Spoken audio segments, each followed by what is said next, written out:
Super Tuesday, the first Tuesday post WandaVision. Hey everyone, welcome to the show. My name is James. Joining me up top is Andrew Fantasia, and down below is the casual pop fan. Hello. How's it going? Hello. Steve is here. I like that dramatic build up there for my name. Your name deserves. Well, I mean, you were the first person. Before we get into our show, we got a lot to talk about. We're going to talk a lot of WandaVision, a lot of MCU, and of course Ezra Miller as the Flash. Before we get into it, though, Steve, you were actually the first person that I personally know who saw the Flash. You saw it earlier than anybody. Not that you saw it super early, but you saw it before anybody else I knew. Andrew was like, "I hate him," because of how early you saw it, and you were like, "Wow," was your reaction. But your wife, who absolutely hates movies, according to her Facebook post, she had the review that I think should be on the back of the DVD. Can you kind of politely give her review quickly? Well, I think the quote was, "I enjoyed the hell out of that," something to that effect. Yeah, she really liked it. She had a really good time with it, and she doesn't usually like seeing movies in theaters. So that for her to enjoy it in theater, that was a big thing. And the kids liked it too. The whole family liked it. So yeah, your kids are young too, and they weren't the horde. We're going to talk about it a little bit, but the horde didn't throw them off at all. Didn't phase them at all. There you go. Oh, okay. You're talking about Doctor Strange. Because when you said this, James, you said you saw the Flash before anyone else, and I'm like, wow, he saw it really early. So this he is Ezra Miller. We should let everyone know he is Ezra Miller, and he will fight you at all costs. Is that a Doctor Strange figure behind you, Steve? Yeah. I always pepper my background with. Where did you get a Doctor? Is that new? Is that new or is it old? No, that's what's my kids. They've had it for a little while. Oh, you can see the likeness. It's quite. And here's the more important character. Yeah. I don't screw back up. I want this. Is that made of rubber? Just the top part. The cape is some cheap fabric. Oh, okay. The cape is a character in a Tide commercial. Also, Tide commercial. Yes, that's right. cape. That's the most multiverse of madness I've seen. Is that Tide commercial? Because I haven't seen the movie yet, but we're going to talk about it anyway because we can. Because here I am, Ezra Miller. Let's get into Ezra Miller as a Flash. So, Ezra Miller has had issues as of late in all different capacities, mostly in Hawaii, all in Hawaii. And then they were like, Warner Brothers, are they going to remove him? Have they talked to him? He had blowups on set, and things have been, debated, and no one really knows where anyone stands. And then yesterday there was a rumor that Dylan O'Brien was going to replace him in the movie, which right when I saw it, I was like, that sounds like a joke. And of course, it was a scam. You can't believe anything online. The Superman movie, apparently, that Coates is writing was leaked, and the leaker actually said that they lied. The whole thing was a lie. Oh. So, yeah, the Dylan O'Brien thing was debunked pretty quickly. Also, you got to remember, they finished The Flash, guys. Like, the Flash movie is I know, Steve, you won't believe it, but the Flash movie is done. If they recast him now, it would be for future movies, which I could see happening, but we'll get into another time. And now today, it's kind of, I've read a few articles today that it seems that Warner Brothers is actually not all that mad with Ezra Miller. They're kind of in his corner, hoping for the best, and they have a positive relationship with the actor as of right now, which I don't know is one, what he's doing is terrible, what they're doing is terrible. Sorry. But the other thing that I think needs to be discussed is, should Warner Brothers, they're going to be in his corner, and then maybe throw the rug out from under him and recast him later. But should they at least be accountable and help get Ezra Miller help if they're going to string him along and make him be the Flash, because he can't promote the movie. I know it's a year or 7 years away or whenever it's coming out. But Ezra Miller can't promote the movie right now, Andrew. Not right now. No, and I don't know. Obviously, I don't expect them to remove him from this movie. If there was any removing going on, this movie is this movie. He's got his footage in the bag. I'm assuming, just let it lie how it is. But he can't promote this. He definitely can't promote it in Hawaii.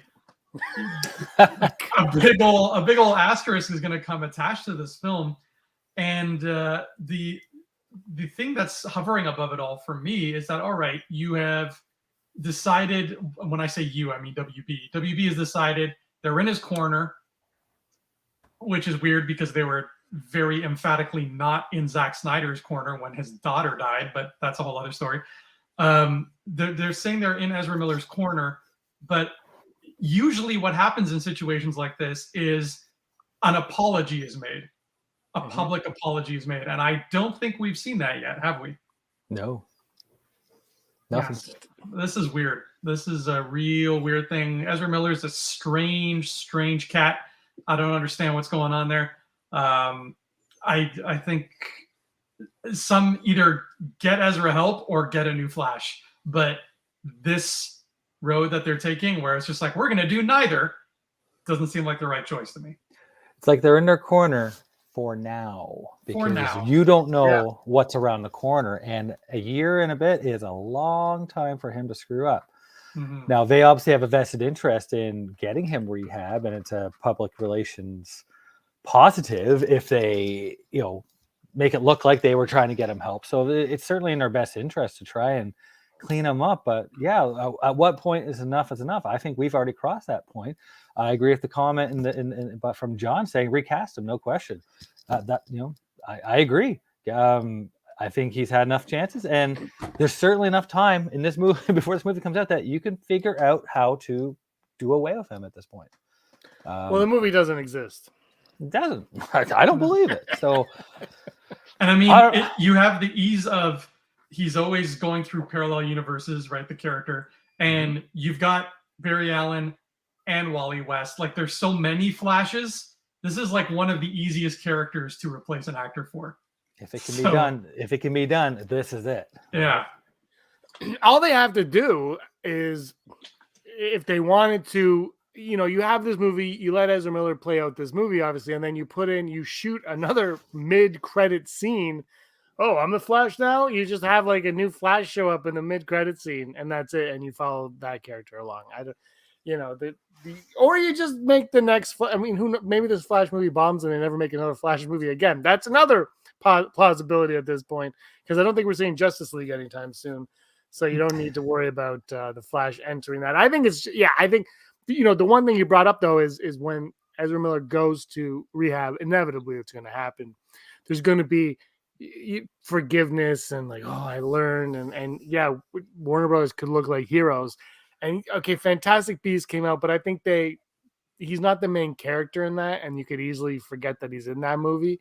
Whereas this one, this one's really tough. So, and this is terrible, but they're probably waiting closer to the Flash release for them to even bother about trying to get him, right? You get him at, what is it, like 90 days, whatever it is. You put him in there for that, like 4 or 5 months before the movie comes out. Then the movie comes out, it's like, oh yeah, I know, I'm clean. I made a lot of mistakes. I've really grown as a person. And all of a sudden, everyone's like, oh my God, I have to go see the Flash. I have to support Ezra Miller. That's what happens. You play the sympathy card. They're rolling the dice, because what happens if the next thing he does, he gets jail time, and then poof, it's gone. They can't promote the movie at all if he's in jail. If anything, they should have used this to help promote Fantastic Beasts, because in Fantastic Beasts, Ezra Miller plays a creepy weirdo who's always destroying properties. So. There you go. Did you see the new one, Andrew? Yeah, I didn't see the new one, no. I heard it's the best of 3. I actually don't mind those movies. Everybody hates them, but I think they're cool. Apparently, it's the best of the 3, and it bombed hard. And I don't think I heard they might not be making any more of them, which is that's sad. It kind of sucks because there was like a 5 or 6 movie plan. It's like, just finish it up. Yeah, but I mean, Warner Brothers, they screwed over Johnny Depp, and they're paying the price on their Fantastic Beasts thing now. So you got that going. Anyway, there's the Ezra Miller. I think I think the one thing that I think when it comes to the Flash and Ezra Miller at this point is it is too early for a decision, not necessarily to be made. Like, they might have made their decision, but why announce it? Like, you're over a year and a month out from the movie's release. There's no point in being like, yeah, he's not going to be the Flash after this, because that's already negative publicity for your film that hasn't come out, on top of the negative publicity that is mounting up on social media from people who just want to hate on this movie because they think it erases the Snyder stuff and all that. So you're already hurt. You're in a bit of a hole right now. So you can't, just be positive. And apparently the test screenings have been pretty positive for this. I think there's only been like 1 or 2. That's not saying much. And, there have been movies that have tested amazing and sucked, and movies that have tested poorly and been amazing. So you don't know what you're going to get there. I once had to test screen the trailer for the Brady Bunch movie, the first one. It was weird. Yeah. Of all the things you got asked to test screen, I know. that? I wasn't allowed to. I wasn't in the demographic. I think I was like 11 at the time. Yeah, it was in Florida, and we had to do it. It was somewhere in the States. And my dad was the age, and my sister. It was my dad and one of my sisters. And then, but he was like, "Well, we'll go, but like everybody, he's like, my wife has to come." Like, yeah, they can all come. And we went in, and my dad hated it, to say the least. And then the best part was he had never watched the Brady Bunch show, so he was like, so things terrible. But anyway, you hear all the stories, and it is what it is. Ezra Miller's. I think if anything happens to Ezra Miller, it might even be nice to find out after the movie's released. Like, let us enjoy the Flash movie for what it is, and hopefully they get help. Ezra Miller gets help, and that's that. All right, let's move on to Multiverse of Madness, the Doctor Strange movie. It came out this weekend. I don't think we're going to do spoilers for it, so if you haven't seen it, spoiler warning up top right there.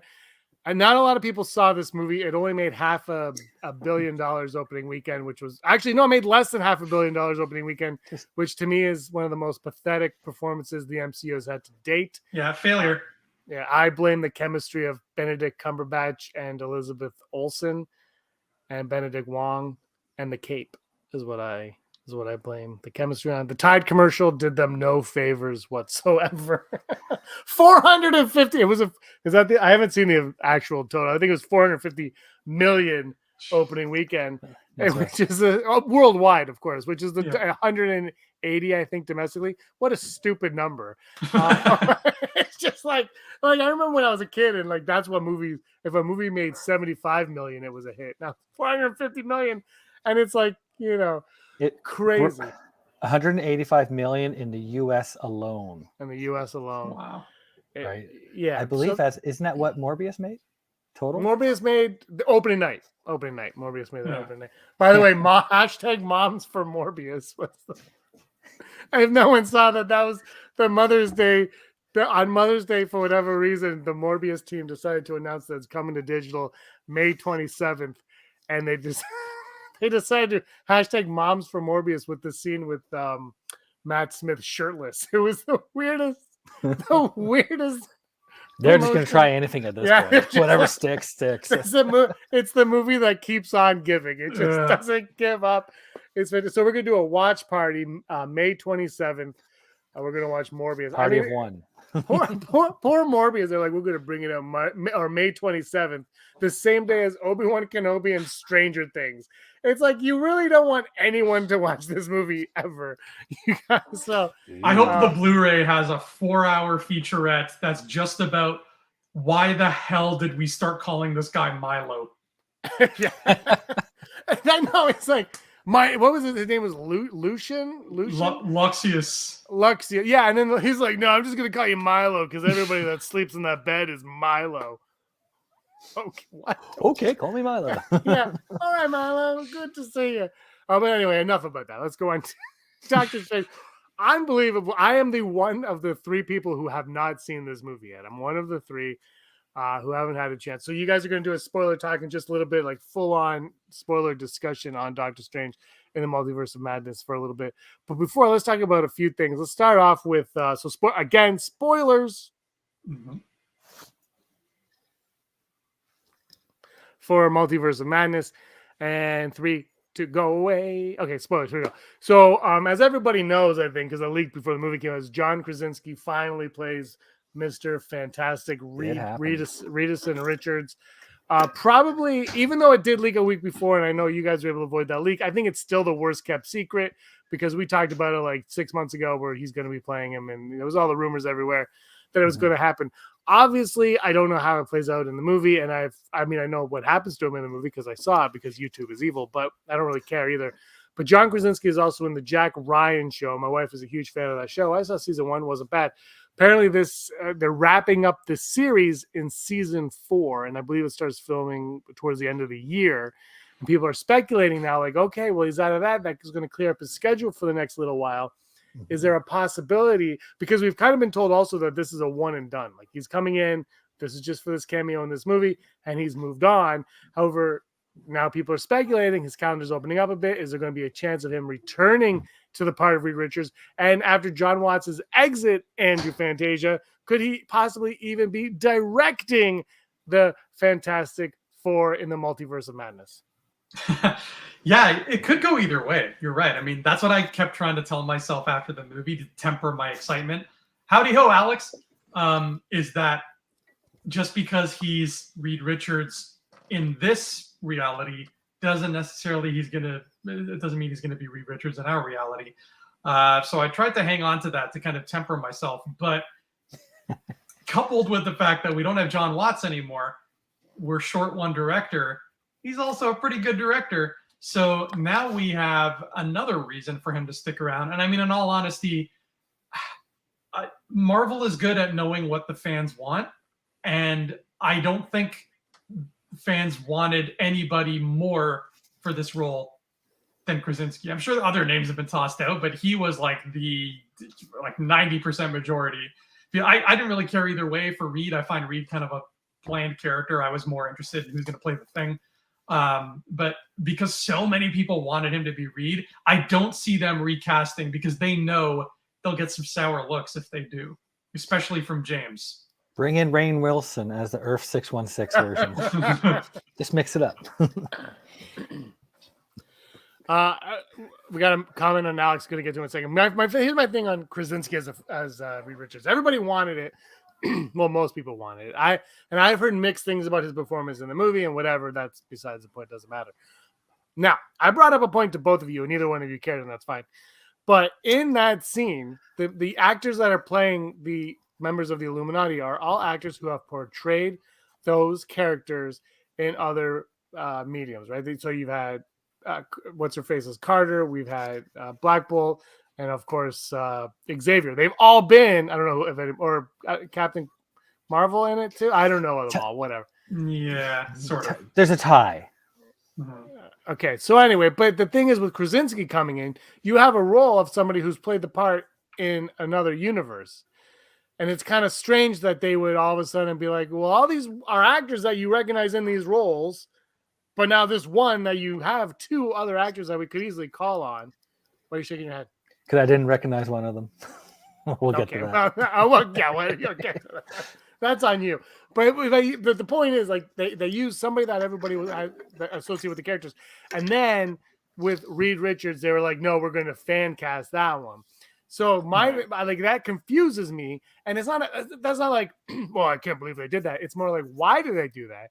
And for me, it would make sense if they're doing that, if they're going to go back to Krasinski for the role in future projects, because it's just weird. Like you're like, all these universes have all these things, and the thing with Reed Richards is, and I don't know how it played out for you guys, but Reed Richards has never existed in the MCU, so it's not that exciting to see Reed Richards in this movie, except for the fact that the Fantastic Four from previous things, which would be a different actor in the role or a cartoon character. You know what I mean? So for me, it was like I think they're playing the long game with Krasinski on this one. Well, to that point, though, are you expecting Patrick Stewart to reprise Xavier when we eventually get an X-Men movie? No, because he's playing X-Men from the cartoon show. Oh, yeah, but still, you're saying no. But the thing is, because they use the ones that we already know, now they could see. The thing with Krasinski is let's use Professor X for example. Then they've now pleased you, and they've brought Patrick Stewart back as Professor X. But now they can do an X-Men movie, and they can get whoever they want to play Professor X because they've already pleased you. And I think the Krasinski thing's almost like that, but it makes less sense because he's never played that part before.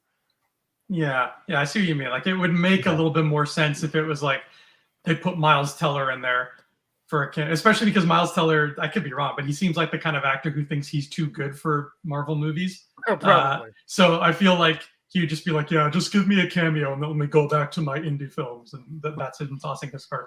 I don't know. I think that's what Miles Teller sounds like. I could be wrong, but you're right. That does make sense, and it doesn't match what they've done with the rest of the Illuminati to an extent.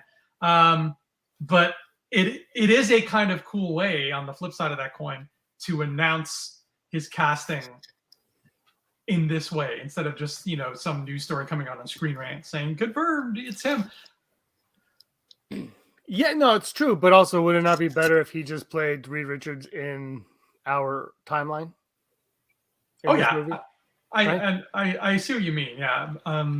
Like, would it have been better if Reed Richards was in the movie early on, before I hear it goes, but before the multiverse stuff, he's like, "Hey, doctor, it's me, Reed. Goodbye, doctor." Just written just like that. Yeah. Wow. Just like that. Yeah. Yeah. There was a little pre-tease to it, though, because before, this is spoiler talk, but before they actually introduced the Illuminati, they said they were bringing them back to the Baxter Building, which is fantastic. So that right away, I was like, "Oh, here we go. We're getting right into it." Mm-hmm. It was a nice little tease. It was subtle, but I liked it. I like references like that. They're always fun. Let's go to the comments. Bam. Alex Lemons. Michael Rosenbaum deserves to play the Flash in live action at least once. Loved him as Bruce Timm's cartoons. He did. He did the voice of the Flash in the Justice League cartoons way back. Oh, that's right. It's been like, 15, 20 years since those. He was great as a Flash. Rosenbaum's a pretty fun actor. Lex Luthor, of course, in Smallville. I think he might be getting a little old now to play the Flash. It'd be fun if he was in to what we just said about Krasinski. I think if this was an MCU movie, I think he would totally get a chance to play the Flash in their multiverse movie for sure. I think Feige would be like, "Call up Rosenbaum. Let's get him in." Mm-hmm. I mean, when you get Anson Mount back, like 4 people watch that show. Yeah, exactly. 4 people watch that show, and they still bothered to do it, which to me that's awesome, and it's more respect than anything. I don't know. What do you guys think about Rosenbaum coming into the role as a Flash? I have no thoughts on that one. I'm not familiar with the cartoons too much, so. If you say he's too old, he's too old. I don't know. I mean, we could do what they did with the Arrowverse Flash and bring him in and have him play his father, just for fun. Yeah, mm-hmm. That's a way to do it.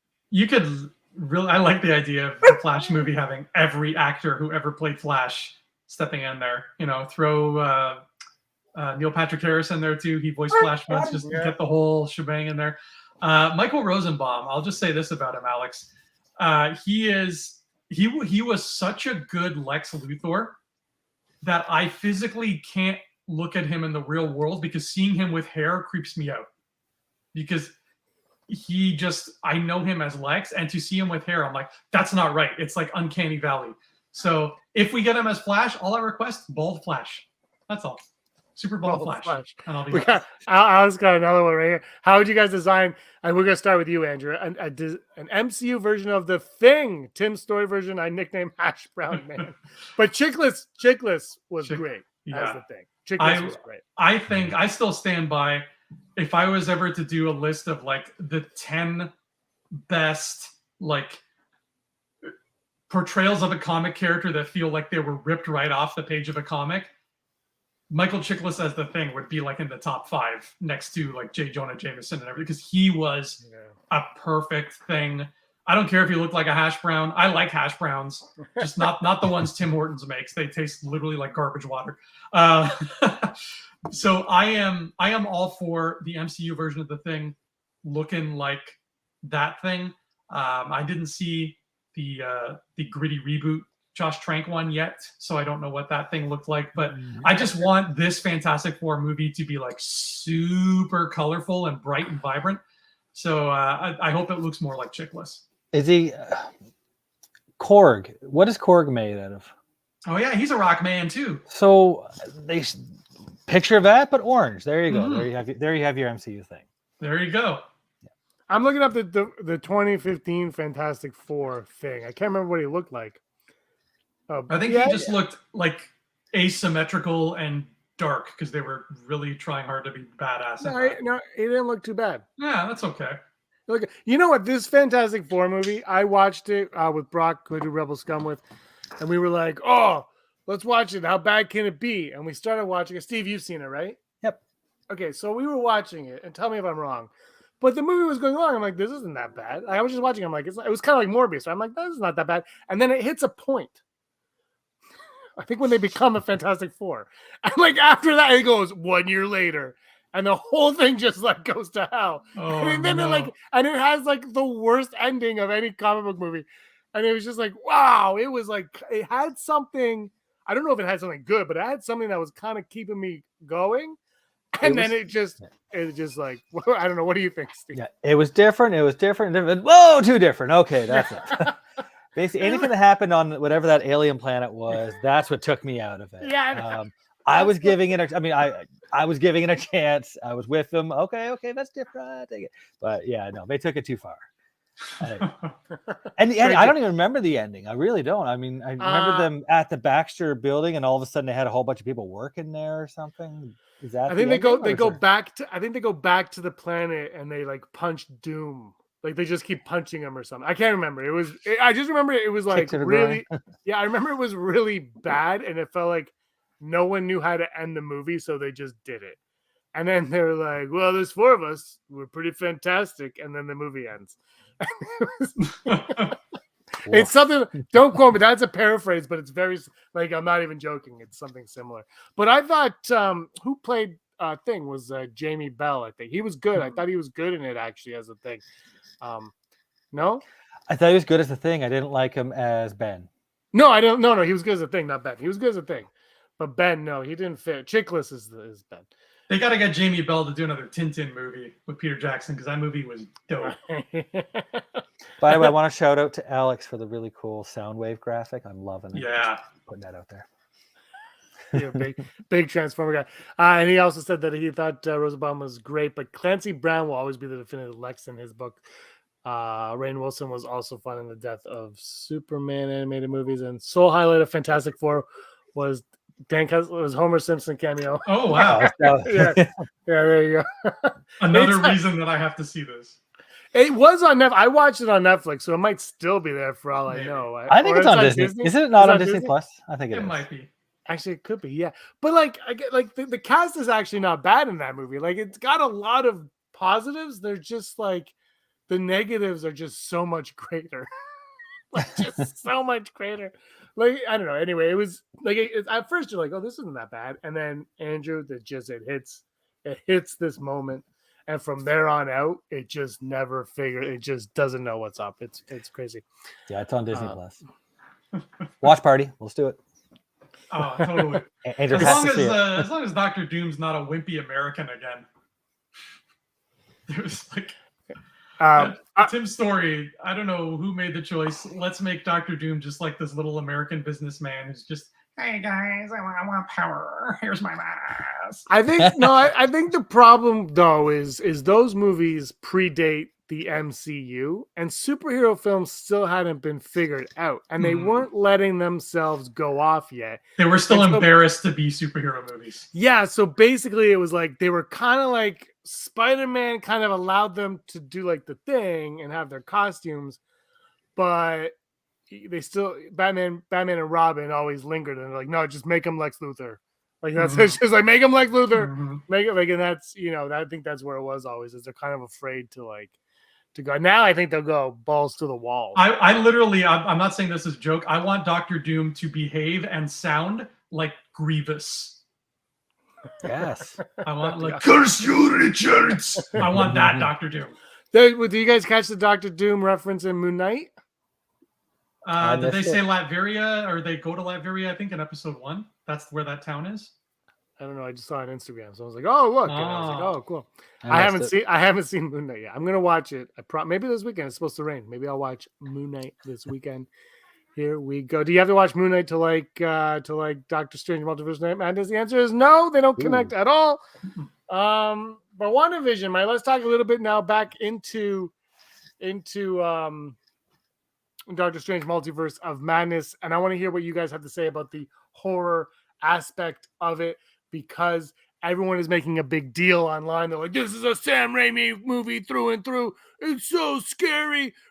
Don't take your kids. And Steve is like, well, I'm taking my kids. And you took your kids, and they liked it from what I know. So I just want to hear you guys talk a little bit about the horror aspect. Is this a horror movie? Could have been more a horror movie, or are people over exaggerating just because they think they can because of who's attached to this? I on a scale of 1 to 10, I give it a 1.5. I didn't find it horror at all. Like, I could see how some things might be scary, some things could be construed. James, can I spoil? Can I go into that here? The spoilers is up. Okay. Well, I'm talking about for you because I know you haven't seen it. Yeah, but I've seen like. All right. So when I saw some deaths. So to me, the scariest part for its horror is Zombie Strange and all the ghosts and goblins, whatever you want to call them, all the specters that formed his cape and carried him over. That was pretty okay. I could see that being intense, but the way they portrayed it, it wasn't graphic. It wasn't gruesome. It wasn't, rotting flesh dripping off of them, the blood being disgusting. The way it was portrayed wasn't scary. So I wouldn't put, yeah, the concept, the idea of it, yep, that's horror, but they didn't portray it as horror. I related to, I took my oldest son to see Shazam, and there's that scene in the boardroom where all the deadly sins manifest and basically destroy, they're demons, and they destroy everybody. And that was graphic. That scared the crap out of him. He was like, what was that? This didn't have that effect on him, and it didn't have effect on my youngest either. So I know it was being pitched around out there. Oh, it's a horror. I just don't see it. I think it's a good. Sorry. I was gonna say it's a good prelude that I think Marvel could do horror. Could go, okay, now that we did 1.5, let's go 6. Let's see what we can do. I don't ever see them going full on 10 out of 10 horror, but they don't need to.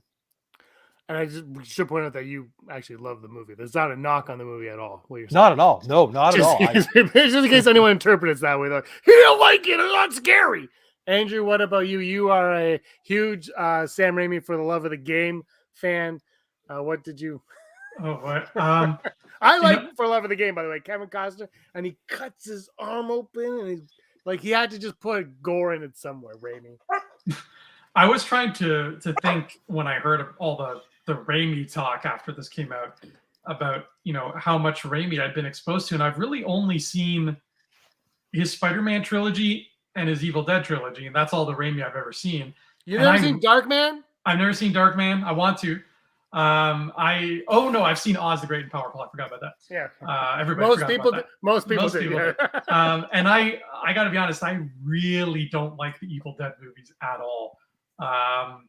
But in terms of the scariness of Doctor Strange 2, it's horror in the way like horror was made back in like the early 70s. So it's not what's considered horror anymore, but it would have totally been what was considered horror once upon a time, in that the horror comes from just really cool, scary visuals. Like, you mentioned the ghosts, right? The ghosts that fly around Strange and give him his zombie powers, right? Like that would have scared the pants off everybody in 1971. But now we just look at it and we're like, oh, that's neat. That looks really cool. It looks like a Meatloaf album cover.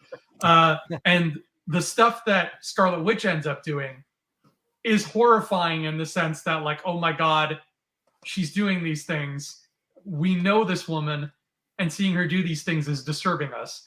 But it never feels like a modern horror movie. I think that horror is a much broader term than people like to give it credit for.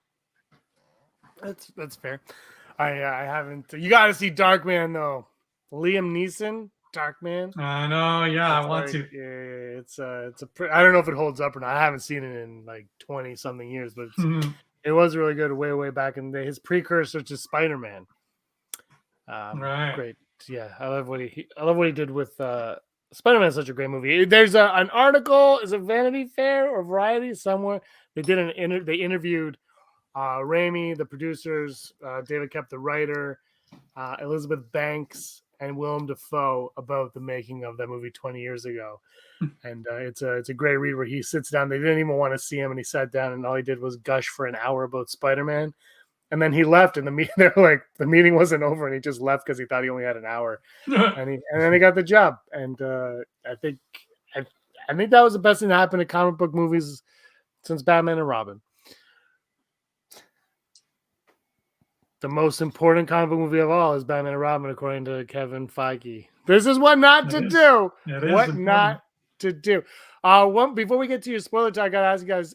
Elizabeth Olsen was on Jimmy Fallon promoting this movie. I think it was. I've seen this clip everywhere online. I haven't watched it live or anything, and apparently she said that every time she sits through a Marvel movie, she thinks that it's a flop, and she sat during Endgame and thought that it was a flop. Obviously Endgame made a little bit of money, and Multiverse of Madness made a tiny bit of money, as we talked about off the top. Do you guys Eternals maybe, but even now it made some money. What do you guys think would take, very quickly on the spot, putting you on the spot, would it take for Marvel to have a full blown flop? Is it even possible now? Because of just the fans are so hyped for each one. It's episodic, right? So yeah, but Eternals didn't go into masses for Eternals, right? Exactly. They didn't go into masses, but Eternals is still not a flop. But is that but that's now there. That exists now. So maybe with all the stuff on TV though, on Disney Plus, all of a sudden another Eternals comes that doesn't look as good as Eternals. You're like, no, I'm going to pass on that one. Like, what is it going to take to get you guys to stop going to a Marvel movie? How about that? How about phrasing it that way? It's possible. It's highly unlikely, but it's possible. You give the wrong director, the wrong cast, the wrong story, and you can create a perfect triangle of terror and flop a movie. It could happen, but I just don't see it. I don't even know what character I would think could make the universe flop. No, the only thing I could see happening is if they somehow, for some reason, make the dumb choice of releasing like Avengers 5 on the same day that Sony releases El Muerto, because everybody's going to El Muerto. Don't bring that up around Steve. Steve is all in on El Muerto. He is a triggered. Yeah. He's been in 3 comic books. Alex says best part of No Way Home was the ending. I'm holding them to what they promised us, that going forward they tell more traditional Spider-Man stories. I love it too. There's also a shot of Tom Holland at the end with the sun setting on the Statue of Liberty, and he looks exactly like a young Kenneth Branagh. And every time I see this shot, it's a profile shot, all I see is young Kenneth Branagh, and I can't not see it. And it takes me out of the movie. Marvel, first bomb, No Way Home.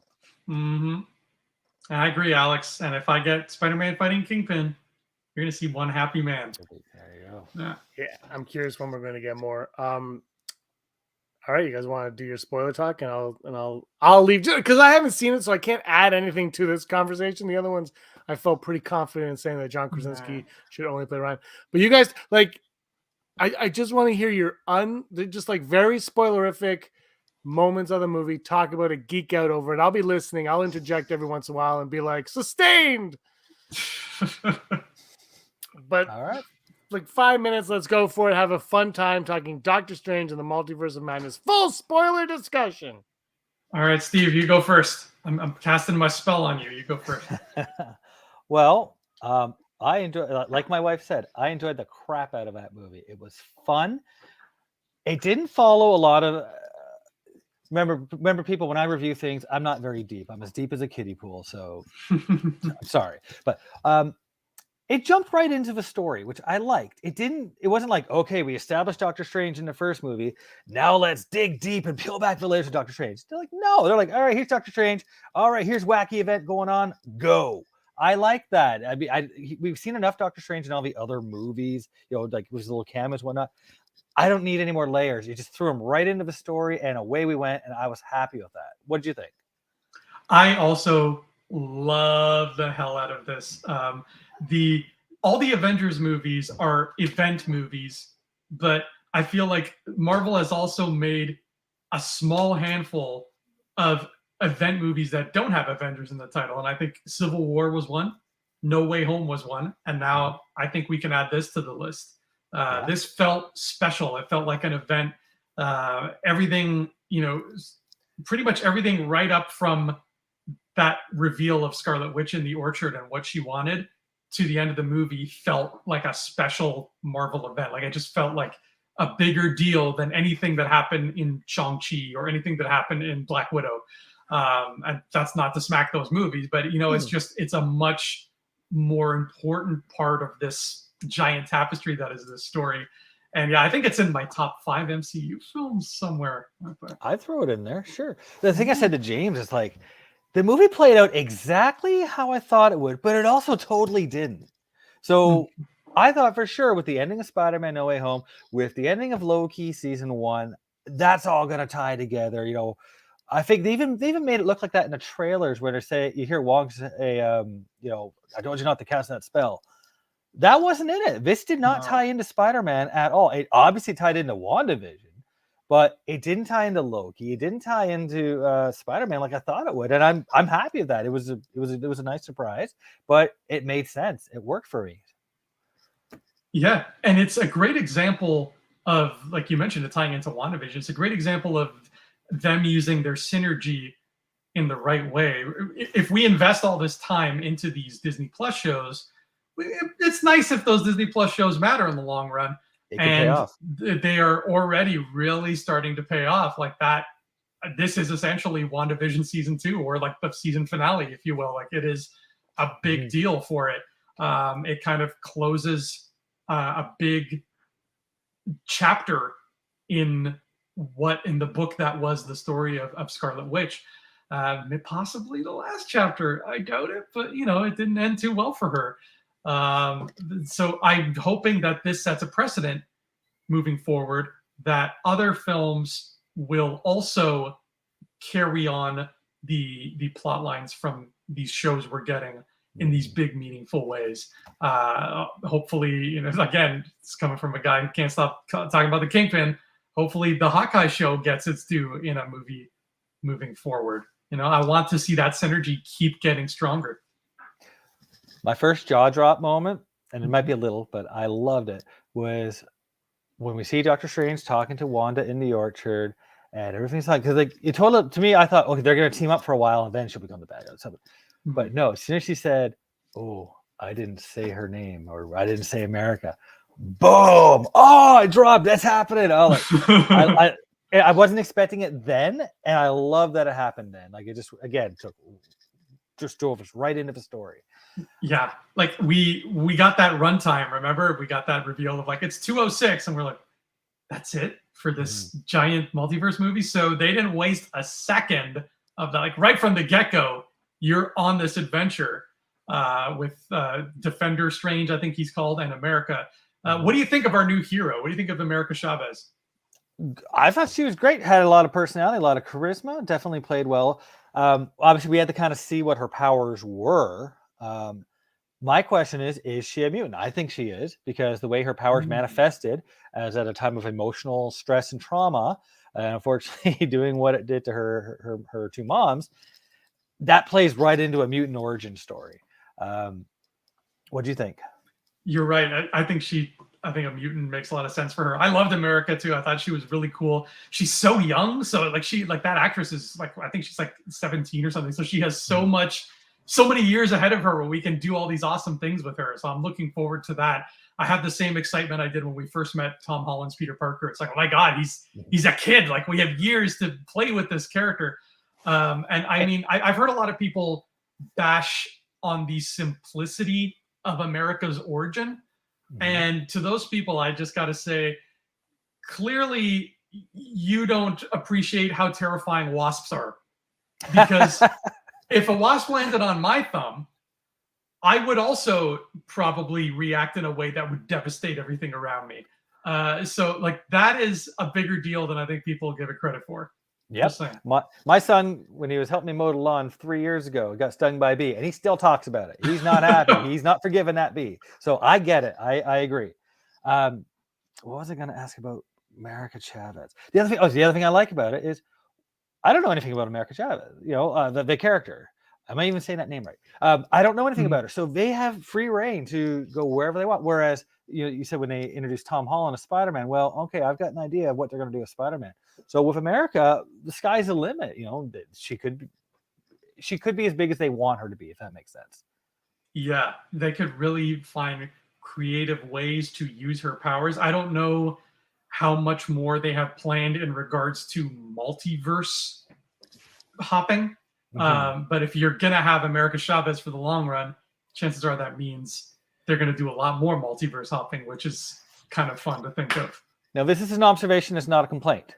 Mhm. But they did not explore the multiverse as much as I thought they were going to. In my head, the way that they're pitching, the multiverse of madness, they really only went to 2, maybe 3 others, and then little passing, little glimpses, little jokes, little references to maybe a dozen others. But it really wasn't a whole.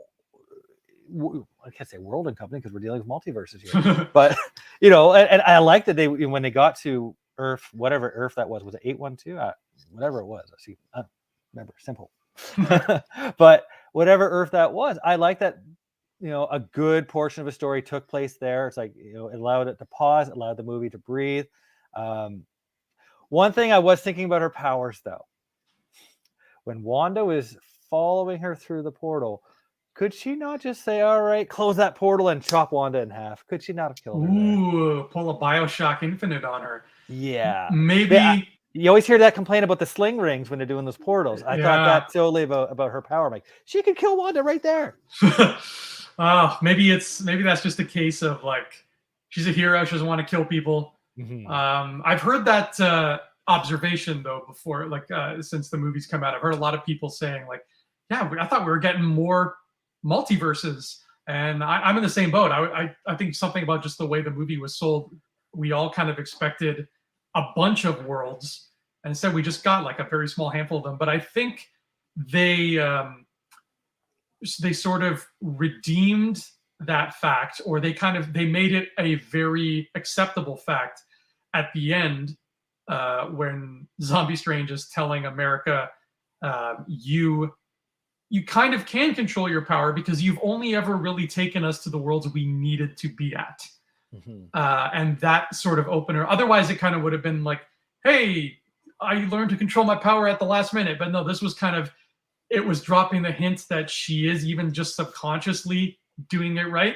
So I appreciate that. And once he said that to her, at that point, I was like, okay, I'm happy with this. I don't mind that they didn't hop around a bunch of worlds because it's part of America's growth. And as cool as that spectacle would have been, the character growth is more important than spectacle. So I like that they let that be part of her journey.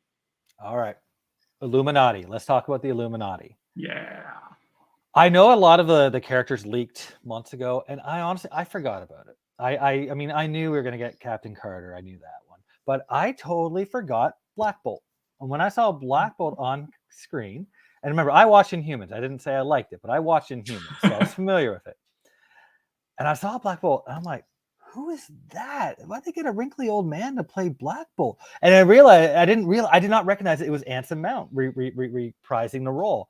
And Anson Mount is not that old of a guy either. But I think it was the costume, because in the TV show, I don't remember ever seeing him wearing the full, I won't say mask because you can still see his face, but like the headpiece to cover. But in this one, he was covered, so you just saw his face and looked really scrunched and really wrinkly. I did not recognize him at all. So and I want to give shout out because I thought that was the best on-screen death I've seen in a long time. That made sense. That that got, I think, the biggest reaction out of my theater. That death was like, holy crap, they went there. Right. That was beautiful. I never watched Inhumans. I don't know if it was worth it, like if it had a lot of cool tie-ins or anything like that. No. I also thought the same thing. I thought he looked really old. In fact, I thought he looked like, you ever saw the movie Mystery Men with Ben Stiller and William H. Macy? Yeah. He looked like the Sphinx from Mystery Men. In my head, I can't remember the character's name, but it was in The Incredibles 2. That old superhero guy that was spat out the lava. That's who I was. But yeah, for the other lineup, you had John Krasinski being introduced as Reed Richards, which I thought was a really good introduction. It wasn't too big and it wasn't too small. It played well to his strengths. And then you had their version of Captain Marvel, which was that? That was Maria Rambeau. That was Rambeau. Okay, so again, you had the tie. It's not the same actress, but you have the tie to that, and that worked well. And oh my gosh, when Xavier finally rolled in, that music cue I looked around my whole family because I'm like marking out. I'm like, yeah. I look around. Oh, kids. Oh, wife. Oh, they don't get whatever. I don't care. That's awesome. Just playing like I mean, it was like 10 seconds of the X-Men cartoon themes from the 90s. I loved it. What a tribute. I think I almost cried when that happened. I was so happy. And the fact that he looked exactly like yellow chair, green suit, it gives me hope because I really want the MCU's X-Men to have the one thing that I think the Fox X-Men was missing, which is the look. I want their costumes to be colorful and over the top. I want Wolverine with the things on his eyes and the yellow and blue. I want Rogue in green and yellow, and I want her to say sugar a lot. she's from the deep south. You know, I want that like candy colored X-Men world. And if this is any indication, I'm getting that, and I'm gonna jump for joy when the time comes to see those characters again. I saw one Twitter complaint about, it was a big thread of it, but they complained about how could Wanda kill off Xavier the way that she did. And again, spoiler talk, but it made sense to me because I get it. Xavier's the strongest mutant in the world. I'm assuming in this universe he's the strongest mutant in their universe too. But he was spending his time in her mind trying to free Wanda, trying to get her past the corruption of the evil Wanda. He was trying to save her. He wasn't trying to kill her. He was trying to save her. And then that ended up costing him because Wanda snapped his neck. Right.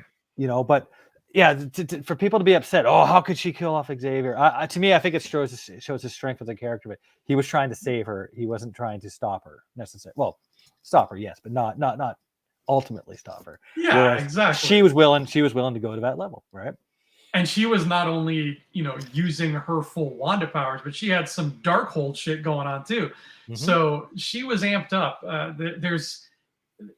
You want your villain to be a threat, and she was a threat. They established her as a main eventer threat. Yeah, in the MCU, absolutely. So that being said, they killed her off, or did they? How do you think? We didn't see it happen. We saw the magical place whose name eludes me crumble down on top of her, and then we saw that poof of red light, like she casted some sort of spell. Did she teleport herself away to safety, or did she accept her consequences and her fate and allowed herself to be killed off? What do you think? She seems so gung-ho, Elizabeth Olsen, on continuing to play Scarlet Witch, that I don't think there's any chance in hell that she's dead. However, I thought a certain thing was going to happen here, Stephen. It didn't happen. And you're going to laugh at me when I tell you what I thought was going to happen, because it's so, at this point, it's become so basic to think this. But as I'm waiting for the final post-credit scene, I turned to my friend and I said, we saw a lot of supernatural forces in this movie. We saw a lot of these crazy spirits and demons and vengeful things, whatever. I said, I'm willing to bet right now when the credits finish, we're gonna see the red hand of Mephisto pull her out of the rubble. And we didn't get that, but and we had a good laugh about the fact that I thought that was gonna happen. But I still feel like when she comes back, because I think it's a matter of when, not if, when she comes back, that's as good a place as any to slip old man Mephi into the works, because we're knee deep in his realm at this point. We're not chin deep, but we're knee deep in his realm. We even saw hell at one point. America opened a portal to hell, so like we're knocking on his door. Eventually, he's going to come out and say, "Hey, kids, get off my lawn." But how long? I mean, looking into the lineup of Marvel MCU releases, where do you tell that story unless you kind of squeeze it into what's already been announced? Because I don't see any room for that story to be told. And WandaVision, you still have White Vision hanging out there. It's a little thread dangling out there. Right. To me, I mean, I think they built up Wanda enough that she could carry a movie at this point. So let there be a new movie featuring Wanda, White Vision, and what you said, Mephisto. I love it. So I think, maybe before this movie, it might, I'm not going to say it would have bombed, but it might not have carried as well. They, like I said, she's the main event now. She's ready. That's gonna bring in some buys. I like that idea. Yay! Yeah, I hope that happens. I hope, and I think she's down for her own movie too, Elizabeth. So absolutely, Scarlet Witch is a badass name for a movie. Why not? Yeah. End credit scene number 1. I'll be honest, I did not recognize Charlize Theron. Apparently I'm the only one. I think I have face blindness when it comes to her because I don't recognize her in other movies either. I also didn't know who the character was, and I loved it. You know, I was like, what is going on? You know, my son looks at me like, who's that, Dad? I'm like, I got no idea. Let's find out. And when he opened that third eye, right? Now, I don't know the significance. Again, my son says, does that mean he's evil? I'm like, I got no idea. I don't know. I don't know which one it is. But yeah, I liked it. And that's what I want from a mid-credit scene. Something to just kind of knock me off my socks and get excited for whatever bone they're going to throw me later on in another movie. I liked it. Yeah, that third eye thing really has me wondering, like, okay, what is Doctor Strange 3 going to be? Because that is some bad magic. Those are some bad, nasty side effects. And it's going to come back and bite him in the ass now.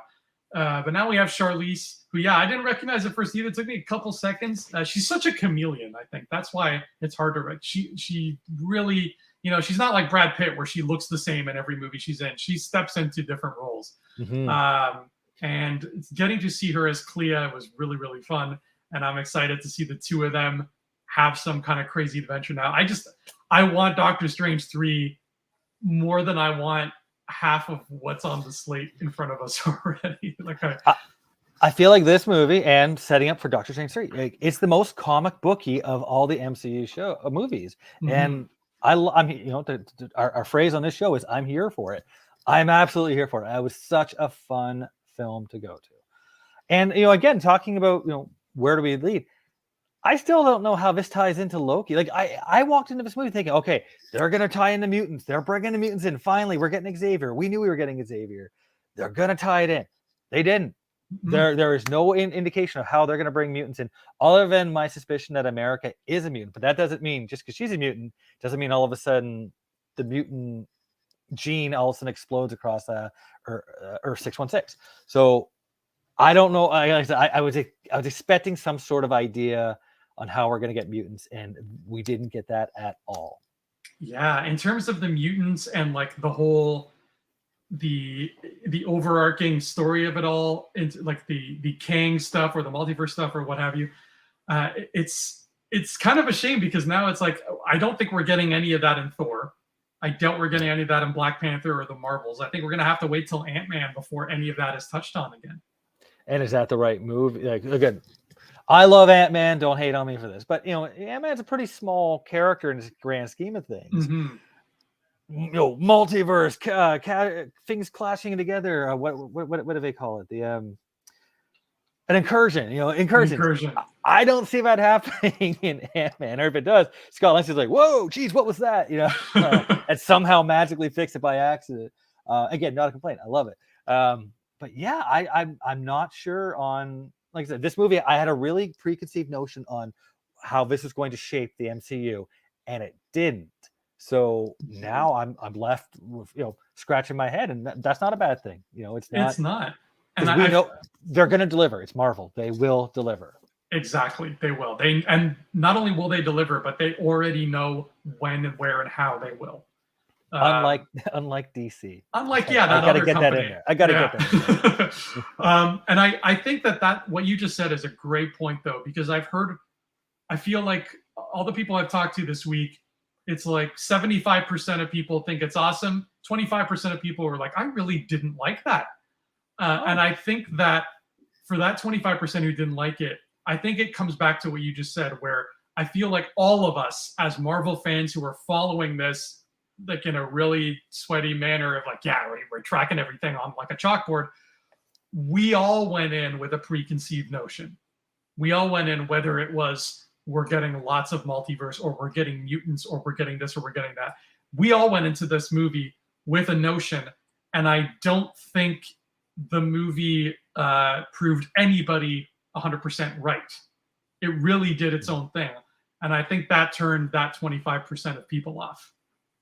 as we've learned from The Last Jedi, if you don't get exactly what you want, you will rebel. So Yeah, there is that. yeah. Anything else you want to? Any other spoilers, Hawk? You want to get off your chest? No, I think we covered everything else. I really want part 3, and I hope they bring back the Minotaur Man in part 3. What was his name? He has a name. Rintra, the Minotaur Man. He got really shortchanged in this movie. Yeah, he was the Boba Fett of Doctor Strange in the Multiverse of Madness. Wake up, James! Wake up! Wake up! Oh my god! It's funny because they made posters of that guy and everything. I was very excited. He's the Build-A-Figure in all the Doctor Strange figures, right? That's why he's totally the Boba Fett. Totally. When we brought this show back, I think Andrew, one of our first shows, they posted like a poster and we talked about it briefly on one of those first shows. I think it was. Anyway, movie sounds like a crap fest.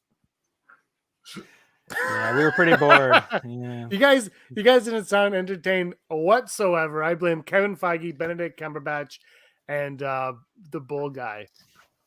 We didn't even talk about the music fight, but we'll save that as a surprise. Yeah.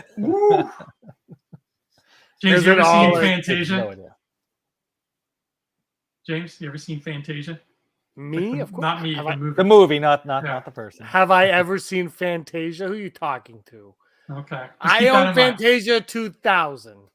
All right. Perfect. Keep that in mind when you watch Doctor Strange. All right, nerd. All right. That went way longer than I anticipated, but you guys both seem to have liked this movie quite a bit. Are you both seeing it for a second time? Yeah, whenever you're ready to go, I'll pick you up, drag you to the theater, and we're going to go. I don't need to go anymore. I just listened to you guys for 20 minutes. I was like, I'm going to. You didn't touch on it. And I go online and I see the movie. I'm like, what's the point of it? I will go see it though, because I like to support it. But this is why I haven't seen the Falcon Soldier show or Loki, because I would go on Twitter, Wednesday morning at 7 a.m. and it'd be like, I can't believe this happened. I'm like, well, no, I don't I'm going to call Balderdash because you say that, but you also said you didn't see any spoilers for Moon Knight, and you still haven't watched that either. So. No, Moon Knight was surprisingly, I only know about the hippo, and that was because I had to make a thumbnail for Infinity Rewatch for Andrew. Otherwise, yeah, Moon Knight's the one that I think people liked it, but nobody really talks about it, and they don't spoil it. It's weird. And that one thing I can say is about Moon Knight is the consensus online, Andrew, is that people did not like the final episode. Most people thought it felt like a mid-season finale, not a season finale. It does end very abruptly. It's a very short final episode. Does it end with "Don't Stop Believing" in The Sopranos? I think it just cuts to black. It ends that abruptly, to be honest. Like, oh really? It cuts to black and then the credits, and I'm like, wait a minute. Is that when Jake Lockley's introduced? You're like, oh, Jake, and then he's gone. Is that? He's a post-credit scene. That's the post-credit scene. Yeah. Okay. You know what? I'm passing on Moon Knight now. Hard pass on Moon Knight. Feige's watching, and he's so hurt. He's like, who wears more hats than me? And I'm like, I got you covered, Feige. I did like the post-credit scenes for the Hawkeye show. I could do this all day. I watched that, and I remember that scene coming on, and I just started laughing, and I was like, those bastards. And I just laughed the entire time. Not because it was funny, but because of the fact that I knew that everybody that watched the show was now doing the same thing I was.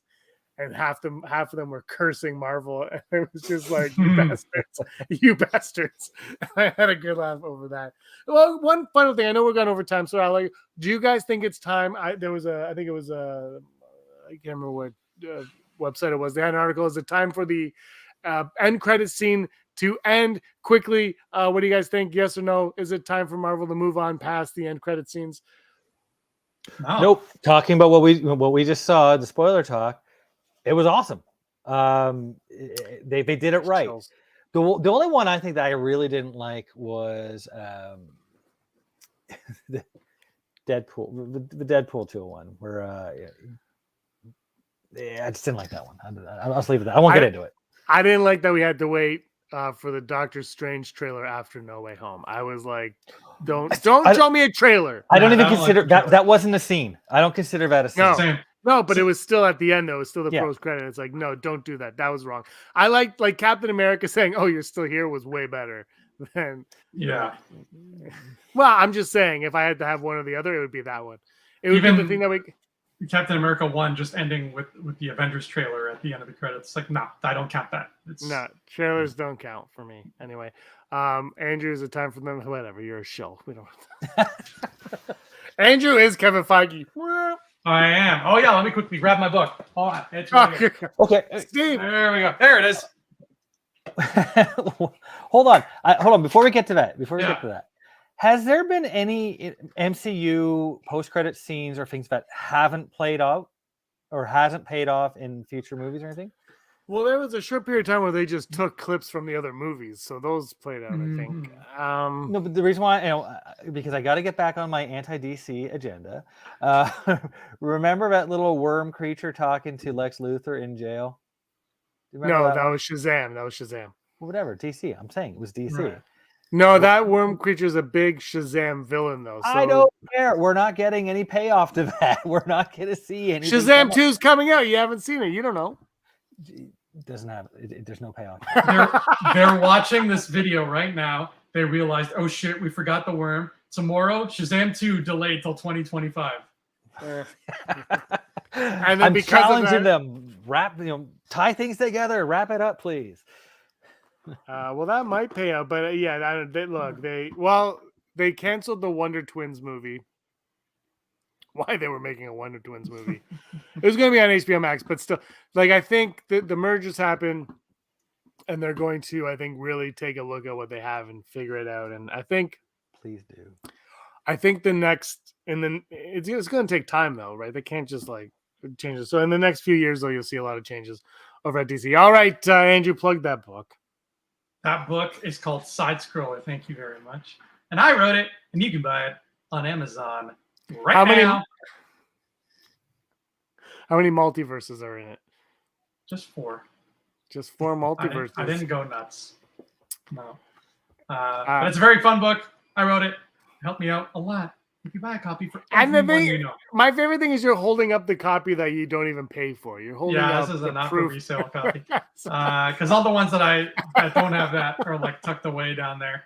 This is my author copy so that I could check and make sure I didn't screw anything up. Yeah. So, And Steve, why don't you plug your book that you're reading? And that's it. Oh. That's all I got. You follow both of them on Twitter, and they're on the screen, and also Andrew's YouTube channel, youtube.com/Andrew Fantasia, where he just talks about Succession all the time. that's it. Andrew, your next movie, are you doing another movie review where you review 1,000,000 movies in 10 seconds? Oh, yeah. I do that once every 3 months. Yeah. When's the next one? It was a month ago you did it, or 2 months ago? Yeah. Next one's July 1st. July 1st, so you got to add Dark Man to that list. Well. All right. Thanks, everybody, for watching. It's awesome. We appreciate it. Yeah, and until next time, be the master of your own universe. How dare you not say multiverse?